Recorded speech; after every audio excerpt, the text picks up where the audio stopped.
Hello. क्या Google खत्म हो जाएगा?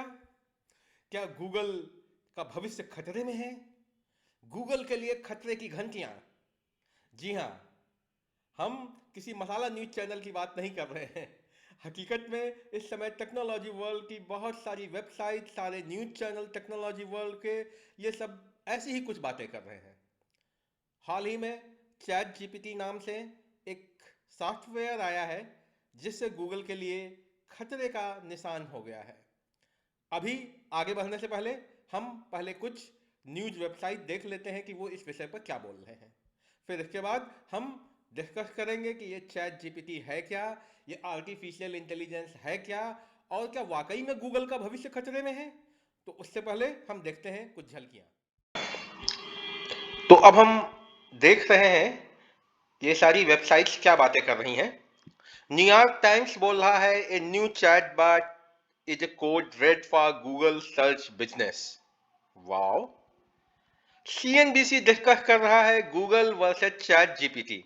Here is what happened when I swap services for a day. CNBC आगे डिस्कस कर रहा है why tech insiders are so excited about chat GPT.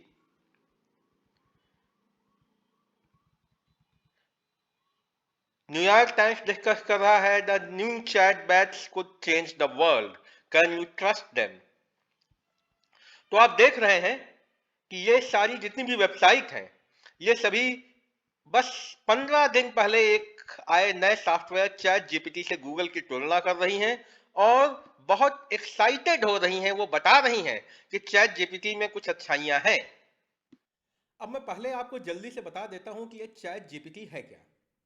Basically chat GPT open AI की लाई हुई एक वेबसाइट है, जहां पर कि आप चैटिंग करते हुए कोई भी प्रश्न पूछ सकते हैं। जैसे गूगल में जाते हैं, आप प्रश्न पूछते हैं और गूगल खूब सारी वेबसाइटें के लिंक देता है, वैसे ही चैट जीपीटी में आप चैटिंग करते हुए कुछ भी वहां पे पूछ सकते हैं। ये वेबसाइट आपको आपके प्रश्न का उत्तर देगी, और अगर आपको उस उत्तर में भी कोई कंफ्यूजन है तो आगे उसमें और प्रश्न कर सकते हैं। तो बहुत ज़्यादा समय ना नष्ट करते हुए सबसे पहले हम देख लेते हैं प्रत्यक्षम किम प्रमाणम। सीधे हम उस वेबसाइट पर चलते हैं और चल के देखते हैं कि आखिर ये है क्या। ओके। तो अब हम चैट जीपीटी की वेबसाइट पर हैं, chat.openai.com। इस वेबसाइट पर जाइए। मैंने पहले से ही अकाउंट बना रखा है। अगर आपने अकाउंट नहीं बना रखा है तो आपको अकाउंट बनाना पड़ेगा। तो मैं इस वेबसाइट पर आया हूं, यहां पर आके मैं अपने कुछ प्रश्न करता हूं। मैं मान लीजिए मैं लखनऊ घूमने आया हूँ, मुझे नहीं पता है कि लखनऊ में क्या करना चाहिए, मेरे पास एक दिन है। तो मैं यहाँ पर जाके सर्च करता हूँ, I have one day to visit Lucknow, what all I can do. Let's see, देखें क्या उत्तर देता है ये। मैंने इससे पूछा कि मेरे पास लखनऊ घूमने के लिए एक दिन है, मैं क्या क्या कर सकता हूँ।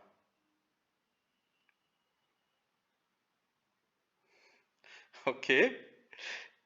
ये तो इसने बहुत अच्छी बात बोली कि there is lot to see and do in Lucknow and it can be difficult to fit everything into just one day. ठीक है, मैं सहमत हूं। Here are some suggestions for things to do during your visit to Lucknow. Visit Bara Imambara, very good. Explore the Chowk area, excellent. Visit the residency, good.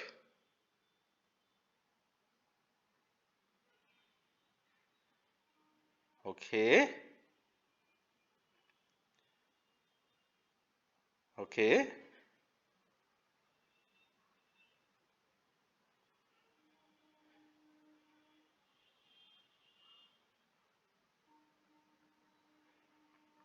Beautiful. इसने 6-7 उत्तर दे दिए हैं जो almost perfect हैं, जो लखनऊ शहर में किया जा सकता है। Okay, all right. अब मैं इस प्रश्न को और सुधारता हूं। मैं पूछ रहा हूं, I am a foodie, keep that in mind. अब देखें ये क्या बताता है।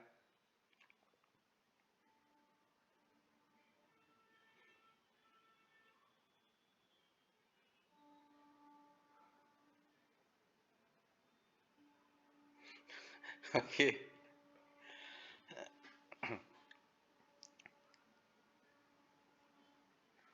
Kebabs, biryanis. वाओ, मैं तो लखनऊ वाला होने के नाते ये सब देख के बहुत खुश हो रहा हूँ। उसने क्या बढ़िया तरीके से उत्तर दिया है। ऐसा तो शायद जो है मैं खुद, अगर मुझसे लिखने को बोला जाए तो मैं ना लिख पाता कि अगर लखनऊ में आप फूडी हैं तो आप क्या क्या खाएं। Kebab, biryani, chaats, lassi, sweets. Yes, I love it, I am just loving it. Okay, alright. इसको मैं और थोड़ा कंफ्यूज करने की कोशिश करता हूं। I don't like kebabs and non-veg food. What should I do? Let's see, इसका उत्तर ये दे पाता है कि नहीं दे पाता है।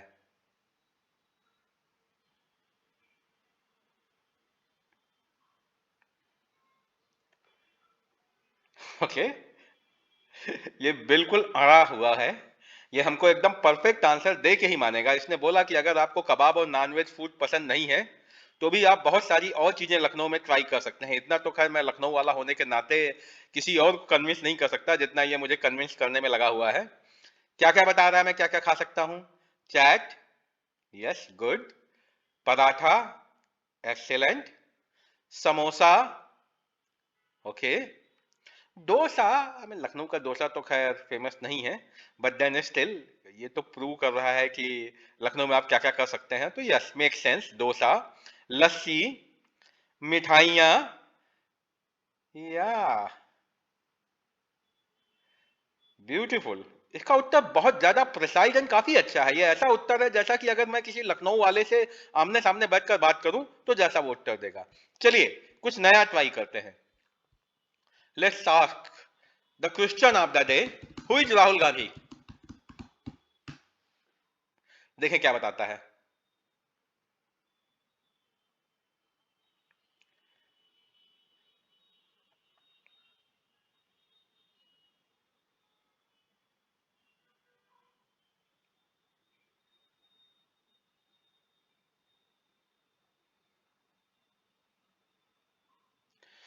इसने देखिए 5 लाइन में बिल्कुल परफेक्ट आंसर दे दिया है। राहुल गांधी की जीवनी 5 वाक्यों में इसने बिल्कुल एग्जैक्ट बता दिया कि ये इंडियन नेशनल कांग्रेस के प्रेसिडेंट रहे हैं। इसने बता दिया कि ये इस समय केरला के वायनाड से एमपी हैं। इसने बता दिया कि राहुल गांधी सोनिया गांधी के बेटे हैं, राजीव गांधी के बेटे हैं। इसने बता दिया कि ये 2004 से एमपी रहे हैं अमेठी के। और इसने बता दिया कि राहुल गांधी ने एक प्रोमिनेंट रोल इंडियन पॉलिटिक्स में खेला है। चलिए इसके साथ थोड़ा मजाक करते हैं। बीजेपी आईटी सेल आपने देखा होगा खूब सारे मीम बनाया करती है, तो इससे उस संदर्भ में प्रश्न करते हैं। Is he a really Pappu as claimed by BJP IT cell? देखें क्या उत्तर बताता है।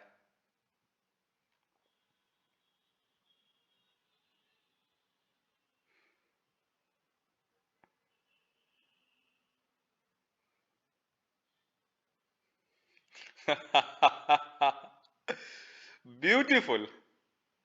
आप देखिए उत्तर की गहराई देखिए। It is not appropriate for me to express personal opinions. बिल्कुल सही, जैसे कि एक समझदार बंदे को ये बात बोलनी चाहिए। उसने बिल्कुल ठीक लिखा कि as an artificial intelligence my role is to provide you neutral and accurate information to the best of my ability. It is important to respect the dignity and humanity of all individuals regardless of their political views और affiliation. बहुत ही mature और सधा हुआ उत्तर है। Okay okay. मैं अभी इससे एक और प्रश्न पूछता हूं इस संदर्भ में। Can he really become the PM of India? देखते हैं क्या उत्तर देता है इसका।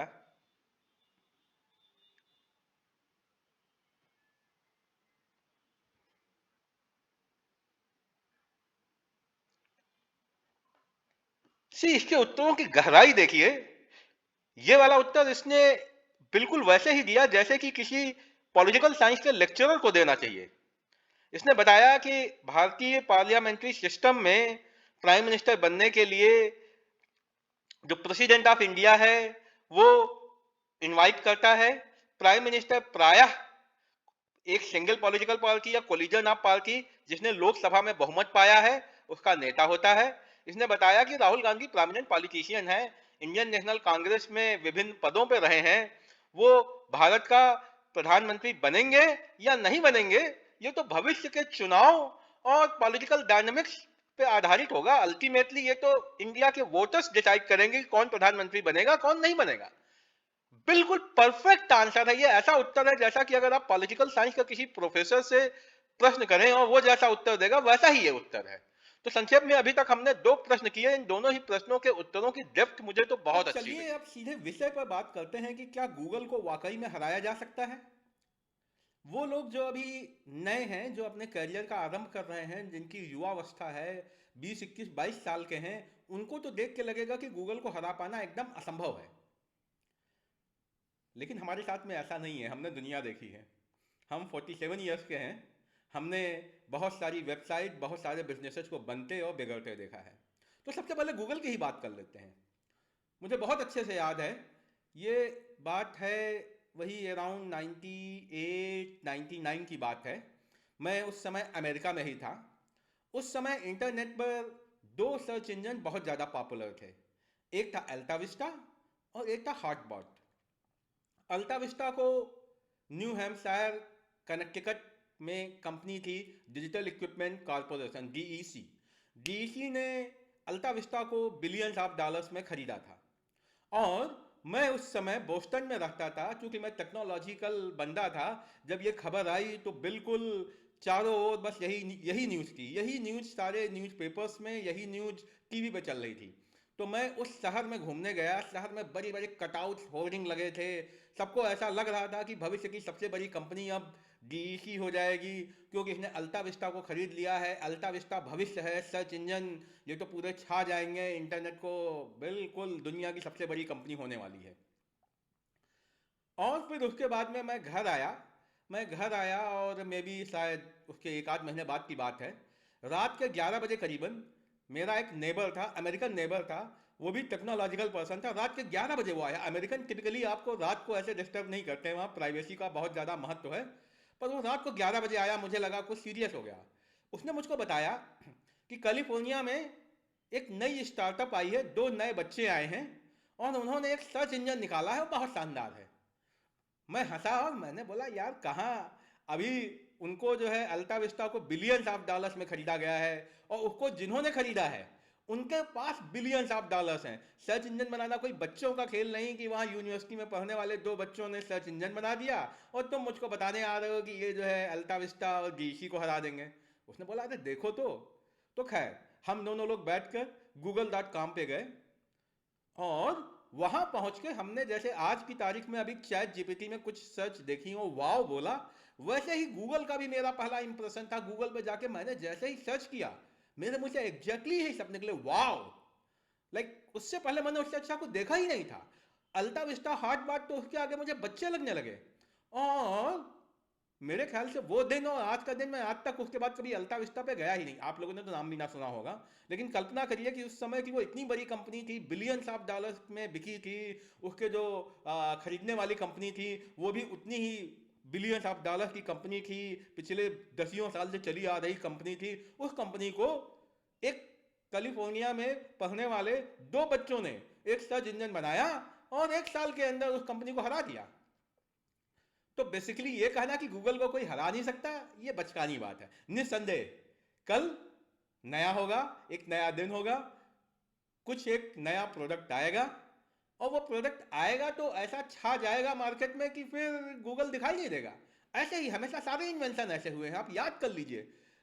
एक जमाना होता था जब सभी लोग हॉर्स वैगन, घोड़ा गाड़ी में चलते थे। सारी दुनिया में घोड़े होते थे या बैलगाड़ियां होती थी, सब लोग उसी में चलते थे। ऑल ऑफ सडन एक सिंगल पर्सन हेनरी फोर्ड आया, कार का मॉडल लेके आया और रेस्ट इज द हिस्ट्री, सभी लोग कार में चलने लग गए। टेक्नोलॉजी वर्ल्ड में आप ले लो, नोकिया आपने देखा होगा, नोकिया का फोन होता था। एप्पल आईफोन लेके आया, आज कोई कीपैड वाला फोन तो जानता ही नहीं है। कुछ साल पहले तक सोचा भी नहीं गया था कि ये जो आपके कैमरा होते हैं, रील वाले कैमरा होते हैं, उनको रिप्लेस भी किया जा सकता। सभी लोग वही कैमरा इस्तेमाल करते थे और एकदम से डिजिटल कैमरा मार्केट में आए और वो रील वाले कैमरा बिल्कुल ऑब्सोलेट हो गए, कोई यूज ही नहीं करता। तो यस, गूगल को हराया जा सकता है, 100% हारेगा ही। मतलब गूगल को कौन हराएगा वो अलग की बात है, हो सकता है गूगल को गूगल का ही कोई नया प्रोडक्ट हरा दे, वो अलग की बात है। लेकिन टेक्नोलॉजिकली ये 100% होना है कि आज जो गूगल सर्च इंजन है वो टॉप पर आज से 10 साल बाद नहीं रहना है। तो चैट जीपीटी जो आया है, इसके आने पर जो ये एक्साइटमेंट है, ये बिल्ड होना बहुत स्वाभाविक है, एकदम नेचुरल है और एकदम ठीक है।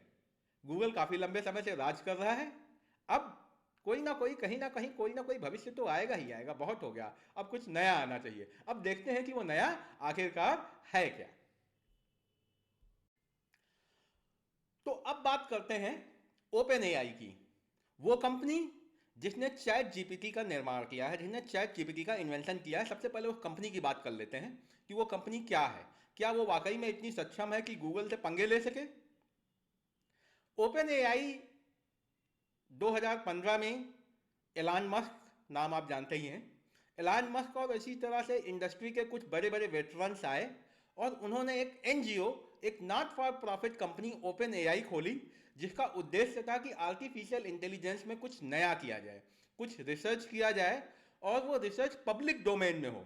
वो रिसर्च करके पब्लिक को दे देंगे और पब्लिक उसके बाद आगे कुछ उस पर डेवलपमेंट करती रहे। और जाहिर सी बात है, रिसर्च के लिए पैसे चाहिए, तो इन सब लोगों ने मिलकर $1 बिलियन इस रिसर्च में कमिट किया। Eventually with time Elon Musk वो इस प्रोजेक्ट से बाहर हो गए, लेकिन उनके बाहर होने से प्रोजेक्ट बंद नहीं हुआ। जैसा मैंने बताया कि इस प्रोजेक्ट में बहुत सारे हुई इन्वॉल्व हैं। 2019 में इस प्रोजेक्ट में माइक्रोसॉफ्ट की एंट्री हुई और वहीं से गेम चेंज हो गया। माइक्रोसॉफ्ट ने इस प्रोजेक्ट में $1 बिलियन, $1 बिलियन की फंडिंग की। जो ये company open AI not profit company थी, नॉट फॉर प्रॉफिट कंपनी थी, ये लिमिटेड प्रॉफिट वाली कंपनी बना दी गई। और जाहिर सी बात है, आज की तारीख में कोई भी कंपनी हो, अगर वो प्रॉफिट नहीं बना रही है, अगर उसका भविष्य में प्रॉफिट बनाने का कोई ऑब्जेक्टिव नहीं है, तो उसको बहुत अच्छे, बहुत शार्प माइंड्स नहीं काम करने वाले हैं। आज की तारीख में जो भी अच्छे एम्प्लॉइज होते हैं वो उम्मीद करते हैं कि उनकी कंपनी, उनकी जो कंपनी है वो कंपनी का कुछ शेयर्स देगी, स्टॉक देगी, वो दिल लगा के काम करेंगे तो भविष्य में उससे खूब सारे पैसे बनाएंगे। तो नॉट फॉर प्रॉफिट में ऐसा नहीं किया जा सकता। इस एंगल से ओपन एआई को जो फॉर प्रॉफिट कर दिया गया, एक बहुत अच्छा मूव था। और इसमें $1 बिलियन की फंडिंग हुई माइक्रोसॉफ्ट की। जब ऐसी कंपनियां फंडिंग करती हैं तो उससे एक पैसे तो मिलते ही मिलते हैं और नॉलेज बेस मिलता है। नॉलेज बेस, आप माइक्रोसॉफ्ट इतनी बड़ी कंपनी है, वो अगर पैसा लगा रही है तो उसका नॉलेज बेस भी साथ में आएगा, वो अपने हिसाब से प्रोजेक्ट्स को चलाएगी। तो इसके बाद से ओपन एआई के पास पैसे आ गए, दिमाग आ गया। पैसे भी थोड़े बहुत नहीं है, $1 बिलियन बहुत होते हैं। इतने में तो आराम से गूगल से पंगा लिया जा सकता है। जब गूगल ने इंडस्ट्री वेटरन से पंगा लिया था तो उनके पास तो कुछ भी नहीं था, वो तो 2 बच्चों की कंपनी थी, फिर उसके बाद इनिशियल फंडिंग कुछ $1 मिलियन की थी और उन्होंने हरा दिया था। तो आज की तारीख में तो इनके पास में $1 बिलियन की फंडिंग है। चलिए पहले हम बात कर लेते हैं कि इन्वेंशंस कैसे होते हैं, किस तरीके से इनोवेशंस होते हैं। हम गूगल की ही कहानी बताते हैं, गूगल ने किस तरीके से इनोवेशन किए, और फिर उसके बाद में वही कहानी तो गूगल पे भी बाद में आएगी ही आएगी।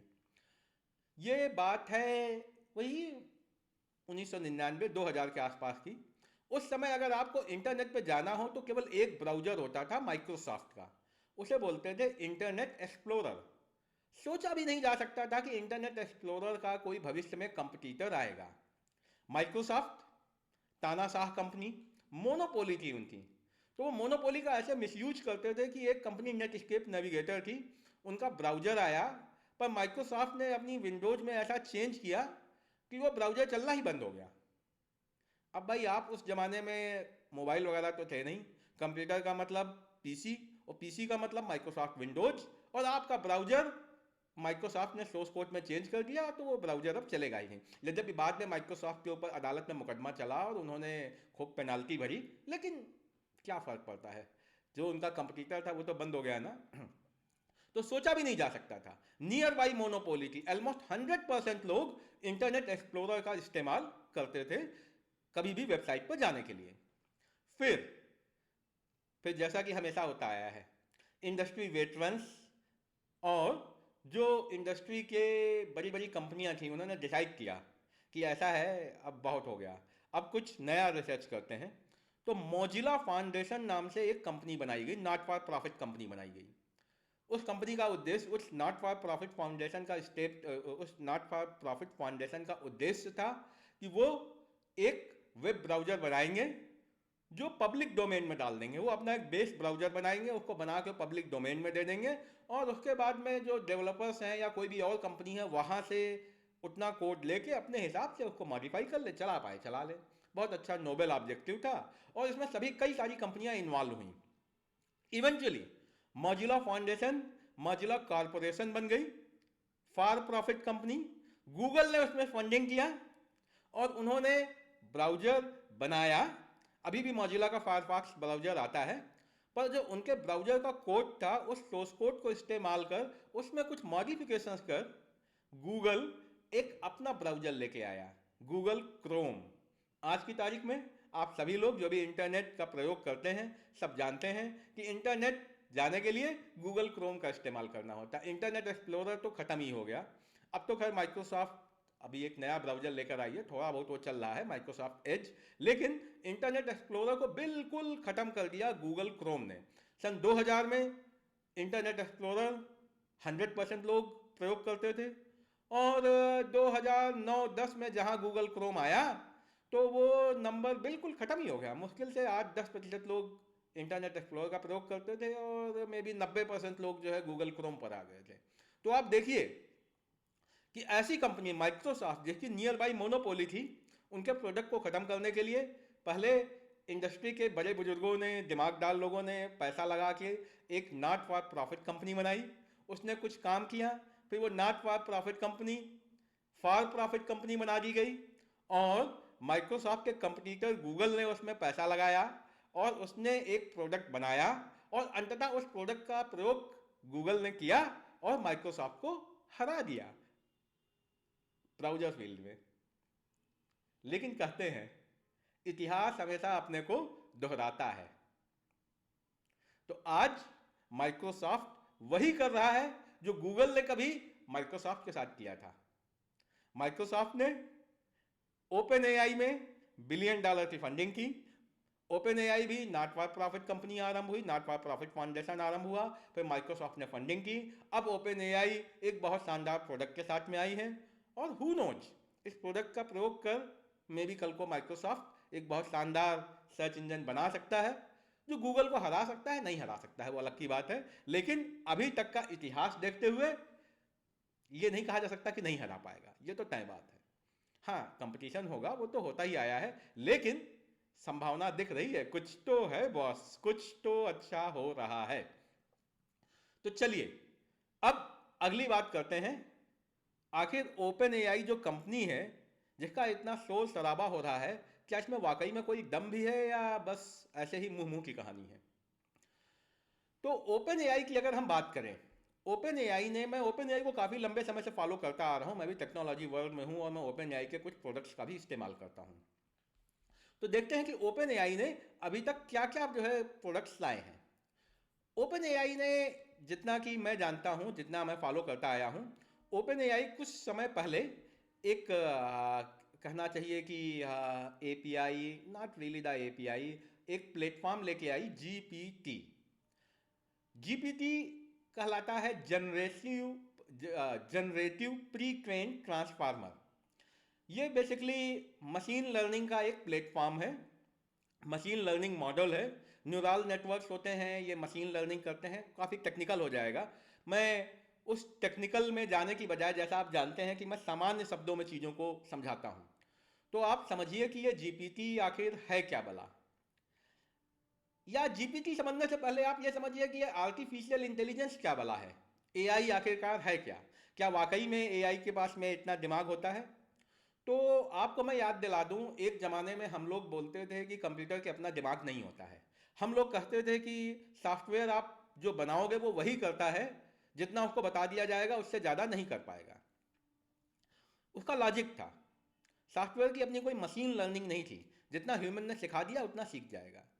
मनुष्य और सॉफ्टवेयर में बेसिक अंतर रहा है। बेसिक अंतर ये रहा है कि मनुष्य अपनी गलतियों से सीखता आया है, और जो कंप्यूटर होता था वो अपनी गलतियों से नहीं सीखता था। आपने अगर एक प्रोग्राम बना दिया जिसमें लिखा है 2+4=7, तो वो जिंदगी भर 2+4=7 बोलता रहेगा, क्योंकि कंप्यूटर अपनी गलतियों से सीखता नहीं था। लेकिन आर्टिफिशियल इंटेलिजेंस ने ये परिभाषा बदल दी।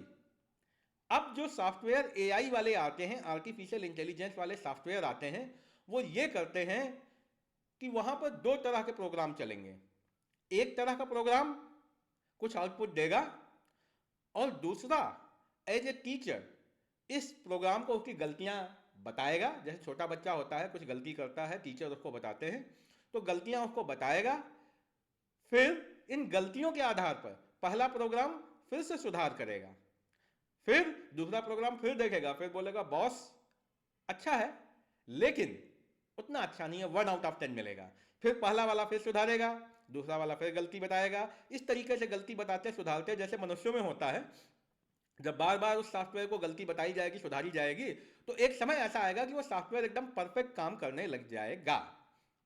और ये गलतियां बताना सुधारना कोई अलग अलग प्रोग्राम या कुछ ऐसा नहीं है, वो तो ऑटोमेटिक चलता रहता है। मनुष्य के केस में है कि आप पढ़ाई करेंगे तो दिन में 4 घंटे ही पढ़ाई करेंगे। इस केस में क्या है, कंप्यूटर की आपने पावर बढ़ा दी, हजारों सीपीयू लगा दिए, तो बहुत तेजी से जो ये लर्निंग का प्रोसेस है कंप्यूटर का, आपसे बहुत ज़्यादा तेजी से हो सकता है।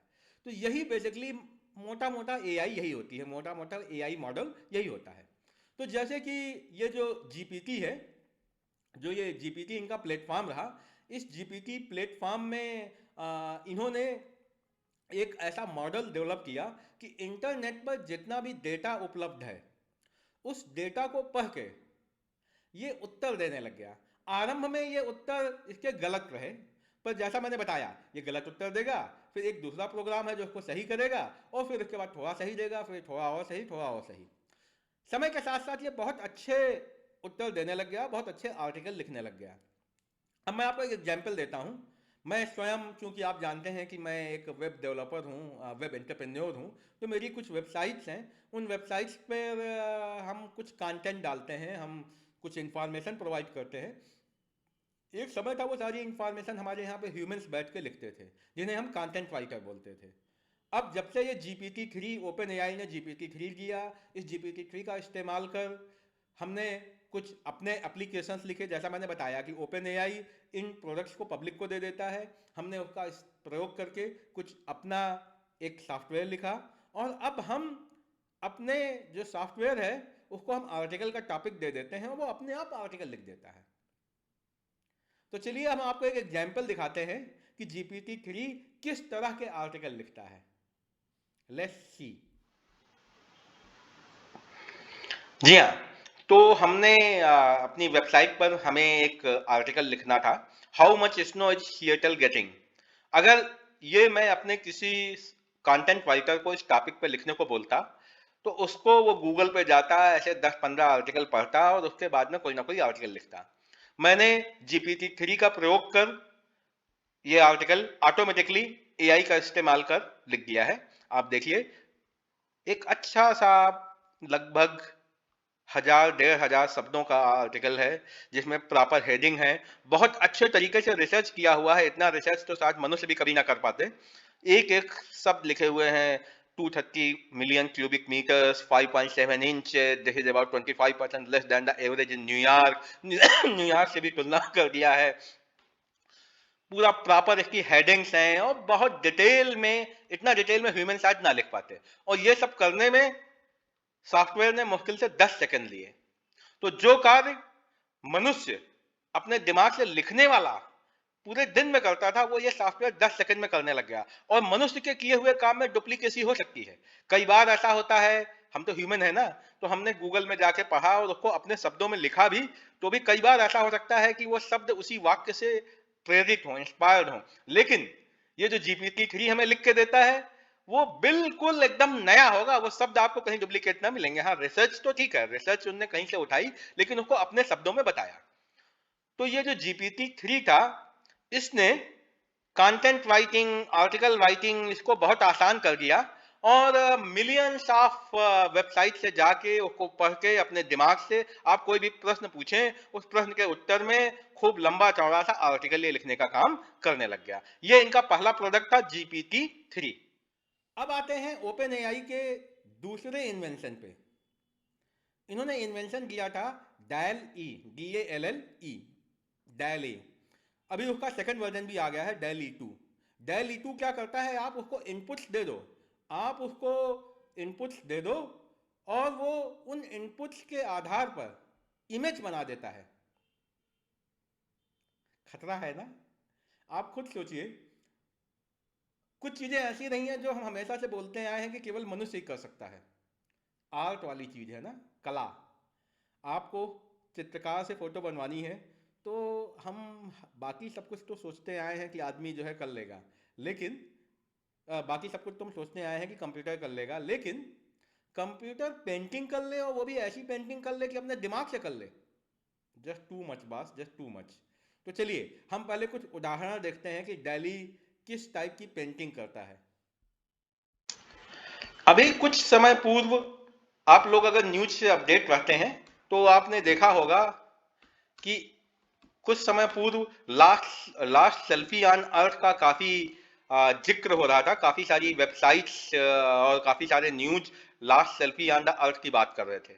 असल में था ये कि दिल्ली सिस्टम को बताया गया कि मानवता का मनुष्य की आखिरी सेल्फी कैसी होगी, और उसको कुछ एक इनपुट्स दे दिए गए। जैसे कि किसी ने इनपुट दे दिया कि युद्ध हुआ है, किसी ने बता दिया कि कंकाल जैसी शक्ल होगी।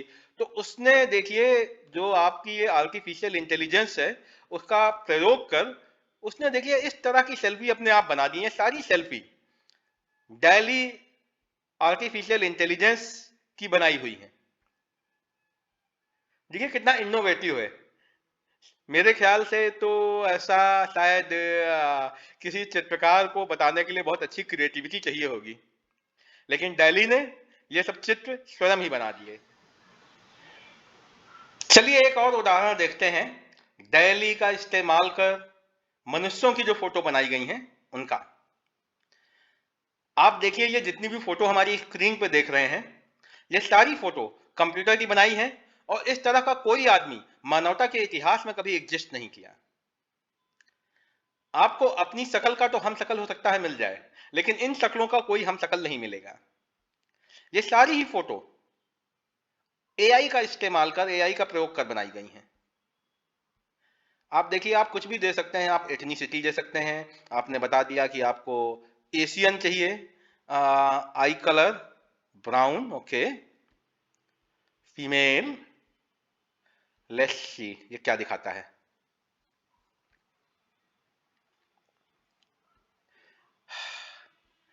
ये देखिए आप, ये सभी लोग, ये बिल्कुल टोटली कंप्यूटर जनरेटेड इमेज है। ये जो इमेज है, आप इस शक्ल की कोई भी महिला असली जिंदगी में कभी नहीं पाएंगे, लेकिन दिल्ली ने इस इमेज को अपने आप आर्टिफिशियल इंटेलिजेंस का प्रयोग कर बना दिया।